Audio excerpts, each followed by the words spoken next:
Hi there, I'm Dennis Velco, and you are tuning in to yet another fantastic episode of OutBüro Voices, where we have engaging dialogues with LGBTQ professionals, entrepreneurs, and community leaders from around the world. And today we are very happy to be joined by Michel Grey. They are a life coach, but just to make sure that I don't get it wrong, I'm going to let them just chat all about it and give us a little bit of the background. So welcome to the show, Michel. Thank you, Dennis. I'm happy to be here with you. It's going to be a blast. Well, awesome. So Michel, why don't you give us a little bit of kind of backstory into, what you've been doing and have kind of led you on your life path journey to be focusing on what you do today. Sure. So I've always known in some capacity that I was called to be a life coach. A lot of maybe counselors or life coaches say I was the kid who was the go-to counselor. Everyone would come to me and talk to me about their problems in middle school. People would have a romantic issue. Even in middle school, I was always that kid. But I still was convinced for 20 years after that I didn't know what I wanted to do. And also the consideration of taking the full leap into entrepreneurship kind of held me in a state of confusion. But before I really jumped into this life coaching for Michel Grey Life Coaching, I was a kids soccer coach for 2 to 8-year-olds. So that kind of gave me the content or the theme of leadership, teaching, guiding people to their best selves, even 2 to 8-year-olds. And so the theme was still there that kind of locked in my confidence and had me kind of build the foundation into transitioning into life coaching. Should I talk a little bit about what I do as a life coach as well? Well, sure, but I'd like to kind of go back to one point for just a moment that you said, and kind of the angst of getting into entrepreneurship. And I can, totally resonate with that. And so many people have that kind of, it's a fear because it's you're taking a risk. You're taking a risk on, your ideas. You're taking a risk on your skills. And it's, being an entrepreneur is not just a risk. It's a risk in all of those things, but then it's, OMG, will someone actually pay me for my product or services? So there's so many hats that an entrepreneur has to wear, especially a solo entrepreneur. You have to not only have a product or a service, you also have to do the legal or, find someone to do that. You have to do the accounting, you have to do, but even before you get to a lot of that, you have to do the marketing, right? And so there's so many, I like to call them opportunities for learning and growth. But, yes, they're challenges, right? Especially solo entrepreneur, limited budget, got to do everything you can, scrappy. So I can totally understand that. And so now let's chat about your kind of focus area on your business as a life coach. Let's start delving into that. Sure.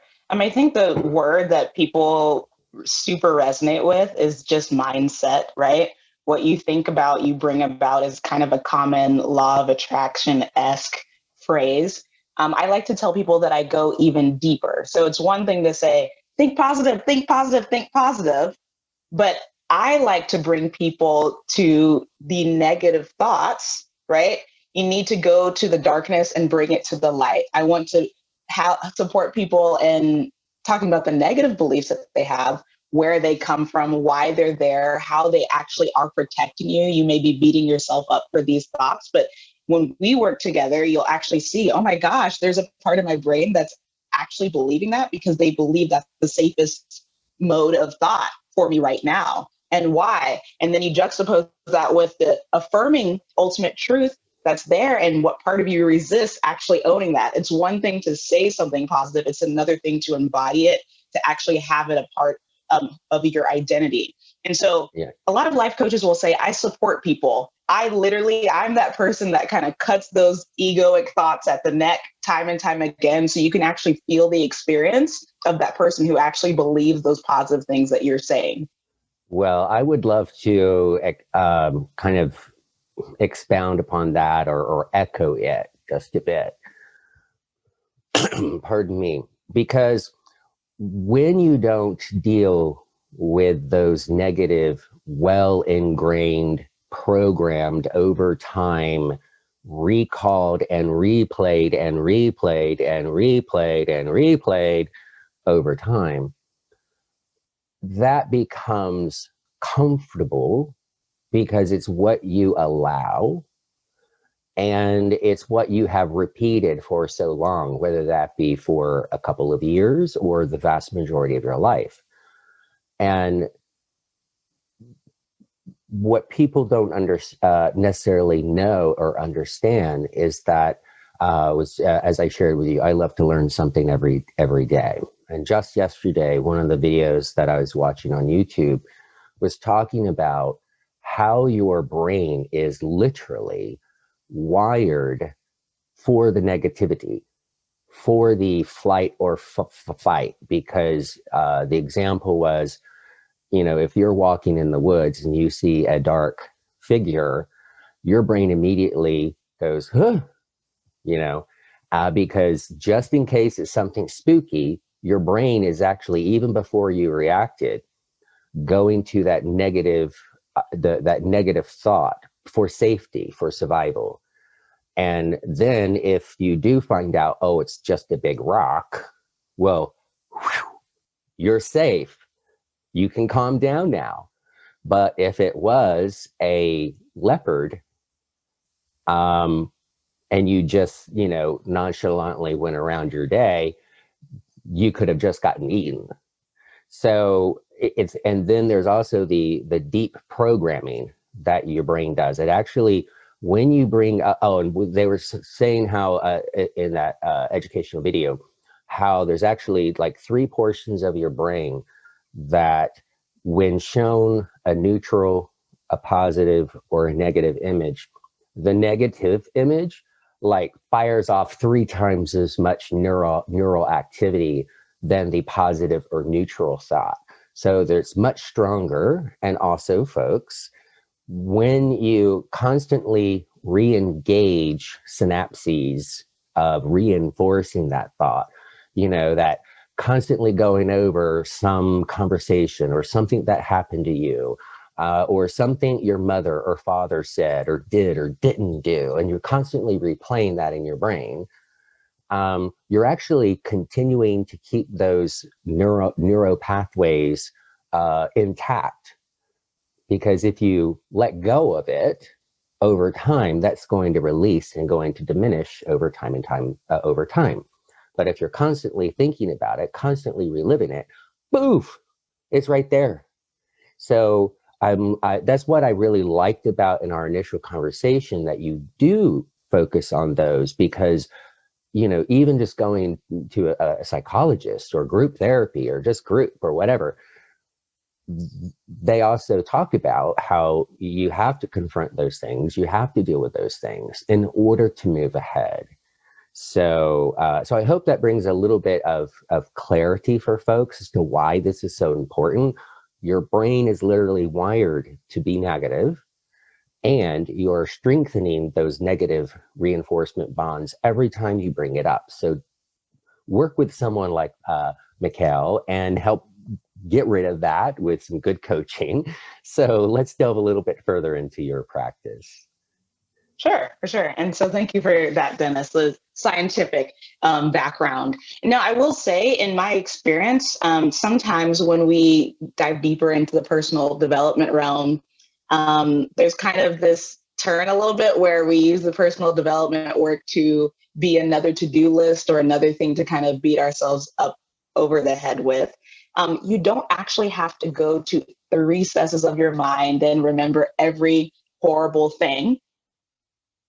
What I like to say is expose yourself, yes, to the conversation, but a lot of the negative addiction is us protecting ourselves, but it's actually us avoiding the positive aspect. So when we're trying to do the positive and say, think positive, it's a forced Band-Aid. But then when we go into the, man, this is a negative belief we have, and then we're introduced to, hey, this is the other side of it, we'll resist it. So we say we want positive, but we don't want to take the avenue that will have us acknowledge the negative and transmute into the positive. And the reason that we can't absorb the positive is because we actually fear getting the positive experience. Now, we might say, like, we want it, but what'll happen is when you're presented with it, how do you respond? Do you immediately go into a fear, doubt, rumination thing? Or do you say, of course, I've been waiting for you, I'm worthy of this? Most people, especially collectively, we kind of like to be self-deprecating to kind of like fit into the crowd, like, and downplay our accomplishments or our positive experiences. But collectively as a world, my deeper mission as a life coach is to say abundance is a thing, meaning that there's room for all of us to be on our aligned path, our aligned mission, and to be fully funded, supported, and at ease. But we don't actually have that ultimate truth reflected in many parts of the physical realm. A lot of us believe in a hierarchy. A lot of us believe in a dog-eat-dog, what bucket of crabs tear each other down mentality. So the individual work, the intrapersonal work that we do is going to improve the interpersonal, the way we engage with other people, and then it's going to change things on a collective level. But what I like to tell people is once you're with me or with a coach, or you're exposing yourself to your desires, the things that you actually want time and time again, the negative stuff is actually going to come up. You might have that childhood memory of your parent or your grandparent telling you, oh, that's unrealistic, or, oh, there's no way you can. And then you'll actually know that's a memory we can work with. And so I don't like to dwell too much in getting all of the memories right. Of course, there's kind of a difference. I'm not a licensed psychiatrist or a therapist, right? There's a difference between I'm stuck, but I'm kind of in a very functional place versus very chronic, deep trauma to where you're not functioning day to day. And I use my own intuition to kind of determine whether someone's a good fit for me. But I always say, lead with your desires. This is not a hedonistic thing, and your shit will come up along the way. So don't worry about missing all of the negative stuff or it's going to haunt you. Believe me, your resistance and your deeper belief system will arise the further you allow yourself to expand. Yes, that totally makes sense. And I have had the clarification with past people on who were in a, not exactly, but a similar, life coaching, and clarifying that, here's the thing, folks, you got to love yourself first, right? You got to believe in yourself in order to grow and move forward and feel worthy of being a business owner, feeling worthy of someone else paying you for your products or services, or feeling worthy of that if you're an oboe player and you want to be on the stage and have, 1 million fans, okay, to feel that worthiness.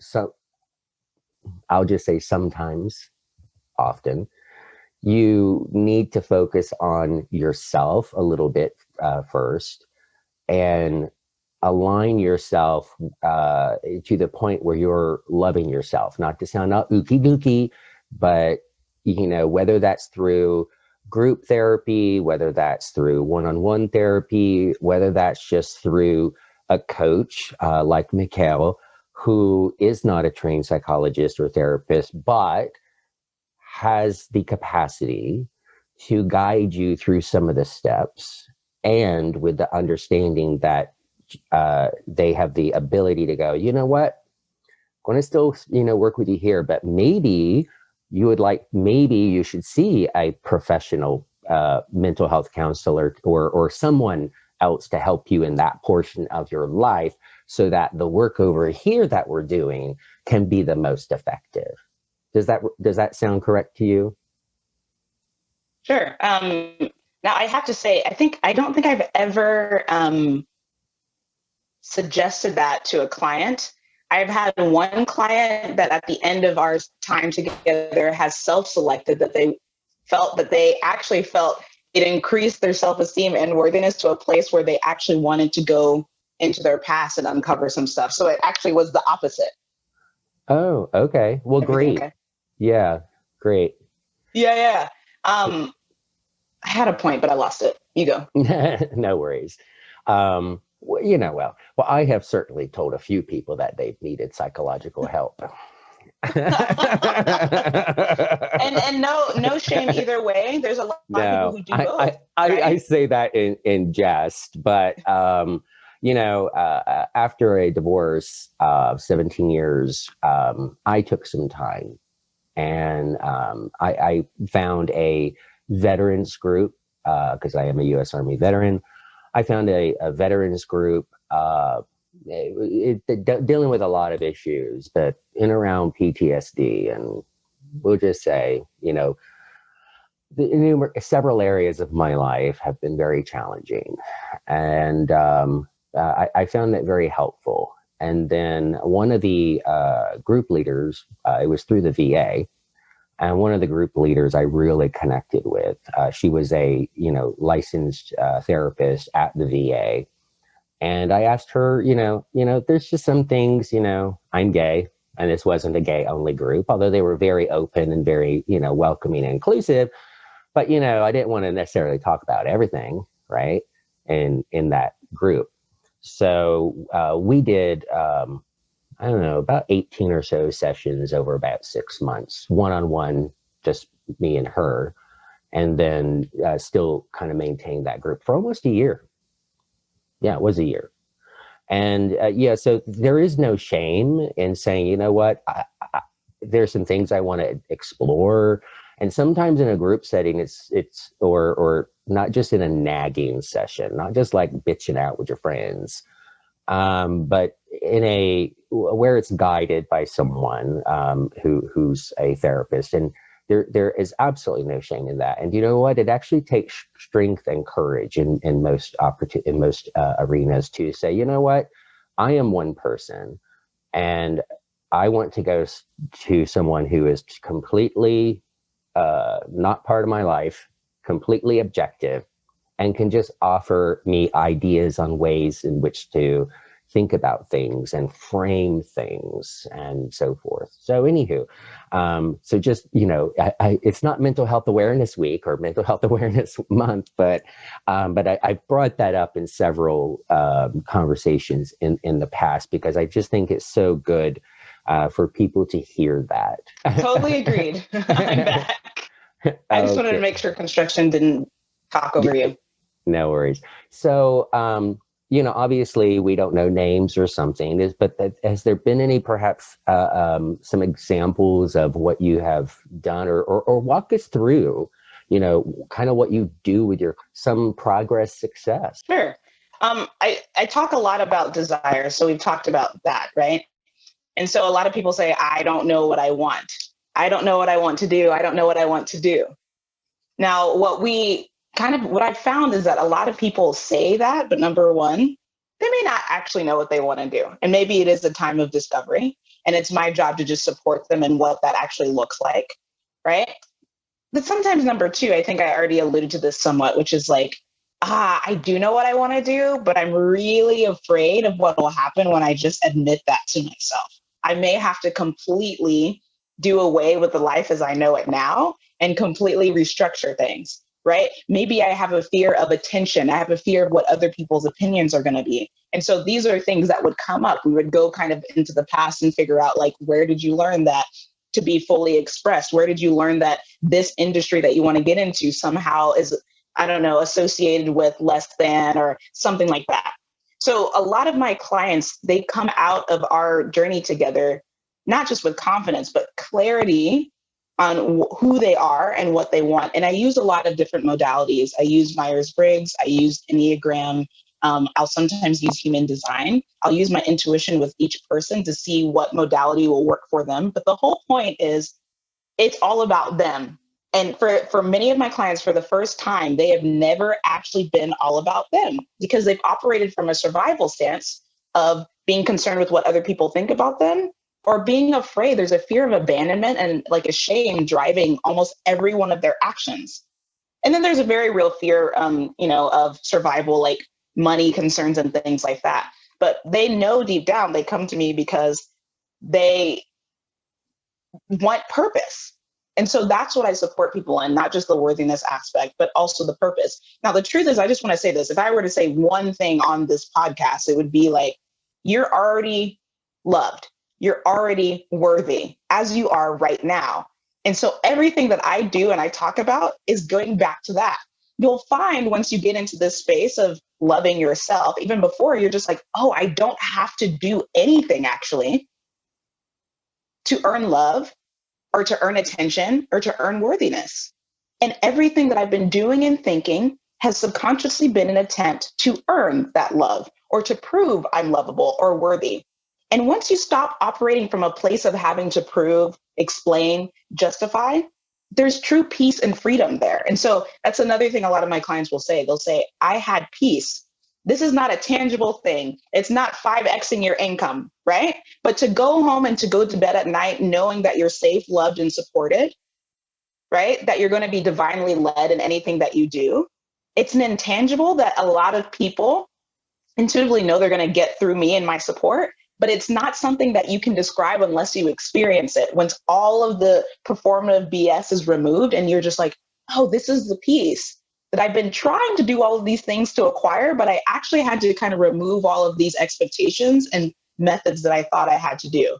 And so this is a part of life coaching that some people, they're not ready for because it's not a very specific, I was going to use a certain life coach's name. There's like kind of a corporate, more conventional life coaching approach. I'm not a conventional life coach. When I talk about spiritual life coaching, I talk about mindset coaching.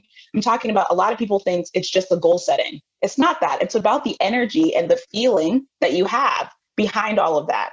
And so we're talking about energetic, not just your physical realm. It's not about your job search. It's not about all of that. It's how you feel about the job search. It's how you feel about your ability to get the job that you desire, right? It's not about the specific roles. It's the theme. I told you all about how when I was like, I have to get a specific job or I don't know what I want, but there is a very recurring theme and feeling that I felt. I felt very confident when I was the center of attention. I felt very confident when I was teaching or leading. I felt very confident when I was being funny. I felt at home and completely amazing when I talked about, social justice issues. So life coaching allows me to do all of that. And so you'll find kind of going back in your past that there's always clues for the aligned spaces and actions and people that you're meant to be with. And so again, that peace, that freedom, that alignment, that confidence, that worthiness, these are all woo-woo words. But I think a lot of people listening to this podcast will get to feel into themselves the realm of possibility available to them that they haven't even touched the surface of. Absolutely. And, you're really spot on there because, all of your thoughts are energy. All of your feelings are energy, a response to your thoughts, a response to your environment. And all of that has magnetic energy, waves. And so when we're, kind of touching on the laws of attraction is what your strongest emotions are what you feel, and getting, I like what you say, getting down to the kind of root emotion of something. How does it make you feel? Does it make you feel sad, happy, confident, fear, love? All of those, and there's a whole bunch of stuff. Actually, on OutBüro.com, there is a group for laws of attraction, and in it, I've started a lot of groups, so I can't possibly be the knower of all things. But what I do is I'll post some videos, from other people. But I invite everyone out there who's listening to this to come on to OutBüro.com, OutBüro.com. Register, it's free. Just complete at least 30% of your profile, and then you'll be able to join various groups. There's states and cities, country groups. The site now is in 103 languages. So, and every day I'm just amazed. I mean, I'm getting people from Ethiopia and Namibia and, countries where I know that there could be in danger for their lives or safety put in prison. And so having this, in all these languages gives access. And so even the show notes for this will be seen in 103 languages, but unfortunately it doesn't translate the audio. Oh. So, well, very interesting. So has there, again, without names, and of course we don't know who they are, but would you be okay in sharing kind of like maybe one person's, kind of like how they came to you, what their issue was, and how your life coaching helped them and kind of what they achieved through it? Or is that putting you on the spot? Sure. Are you wanting more specifics? Well, we talked about tangible. We talked about tangibles versus intangibles. So I feel like you're maybe asking for a more specific example. I mean, an example could be, a new job, right? Clarity on your job. Burnout.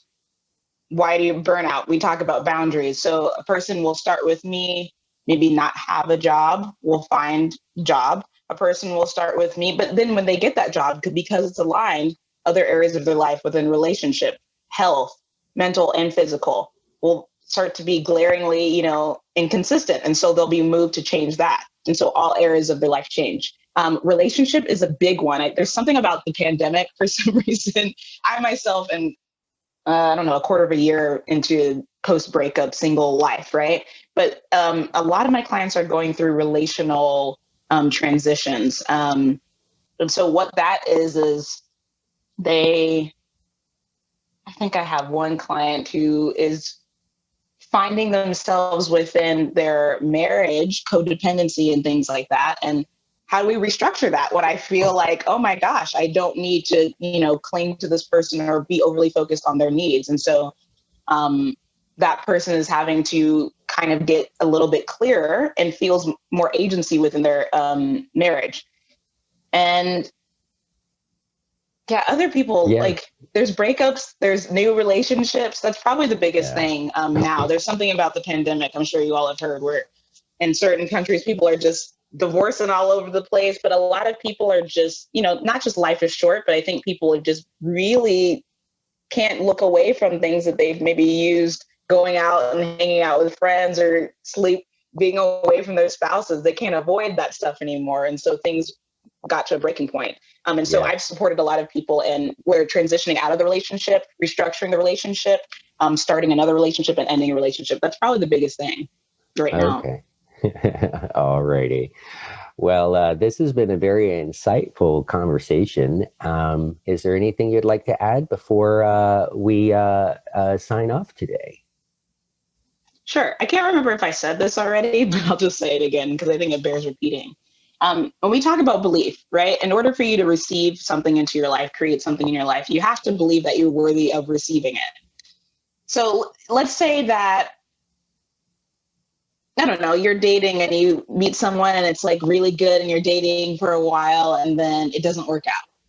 Now, when it doesn't work out, do you say, I knew it doesn't work out for me, right? Do you say, I knew it, nothing works out for me? Or do you say, oh, well, cool, that's super clear that that person was not the one. Same with job. Who are you as the one that believes that you get to have it? If you really believe that you got to have it and it was on its way, you would not be fazed by, temporary setbacks. In fact, it wouldn't be a temporary setback. It would be a bridge to what's actually for you. So just be aware.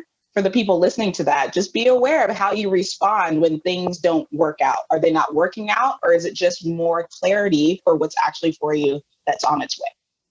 Absolutely. When one door opens, when one door closes, three can open. It's just, are you open to seeing it as that a potential impossibility? And in this, I will repeat what I have said numerous times throughout. It's one of my favorite sayings, and that is, magic and miracles can happen when you believe and take action. So those who just believe and sit on the couch, you will be rewarded a warm seat. So you gotta, and it goes in with life coaching and with laws of attraction, because if if someone just sits on the couch and plays video games every 7 days a week and says, oh, well, I want to be a millionaire. I want to be a millionaire. Okay, well, what are you doing towards becoming a millionaire? You're just sitting on the couch playing video games, right? So the stated desire isn't being matched with action. And so that's where the magic and miracles can happen. And that's how I state it. And that's kind of a nod or a wink to laws of attraction, because, you know, and getting back to your first state, you know, that first thing I kind of focused on with your statement on being an entrepreneur, you know, being a solo entrepreneur is, I highly recommend having one or two additional co-founders, depending on what you're doing. But just to break up with different skills, just to break up that workload. But being even a solo entrepreneur, it's like, myself, I work 10, 12 hours a day, 7 days a week, but every day I learn something new in multiple different fields. And every day I take action towards the goal, doing something, adding content, increasing the capabilities of the website, so that it's, you know, viewed and perceived as a solid place to be, you know, but, you know, whatever it is. And, but you have to also believe you're worthy, getting back to your point. And so, anywho, folks out there, just getting to your point where you're taking action towards what you want, even no matter how small, but that you are taking some kind of action toward it, whether you're reading a book to learn about it, whether you're watching YouTube videos, because gosh knows there's almost any kind of content and training and educational content you could imagine on YouTube. But if you just start, but then that's not enough. You then have to take that training and then start to do things as well. And when you start to do things and you build that little bit of confidence from doing that one thing, okay, I created a logo. Yay, isn't it pretty? I created a tagline. Great, love it. By the way, I've gotten really great feedback on that tagline. And you know, you do something that gets you forward. Like, I created this intersectional pride flag, and I have put it out in the world just right alongside all the other pride flags. So, yeah. Do you have to do this? You don't have to do what I'm doing, but you need to work on whatever it is, right? Like you taught soccer. So no one starts off being the best soccer player, right? They have to learn how to even run, right? They have to build endurance to be able to play the game. They have to learn how to handle the ball with their feet. They have to learn how to bounce it off of their heads, and you know, they have to learn the rules. And so each of those steps, you know, if you can apply that kind of basic thought into your areas of your life, and then focus on whatever that is for you, and realize that you are worthy, but you also can't expect to be a millionaire playing video games 7 days a week, sitting your butt on the couch. Okay, so sorry, I just had to preach. Hey, I was listening. All good. Thank you.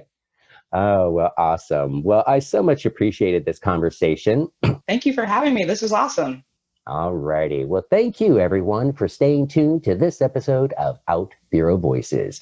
Our conversations with LGBTQ professionals, entrepreneurs, and community leaders are meant to enlighten and inspire. We hope we've done that. Please add comments down below on what you pulled out of this very interesting conversation. What were some of the key points that Michel said that really resonated with you? We'd love to have your thoughts in the comments down below. Thank you so much. This is Dennis Velco. Bye-bye.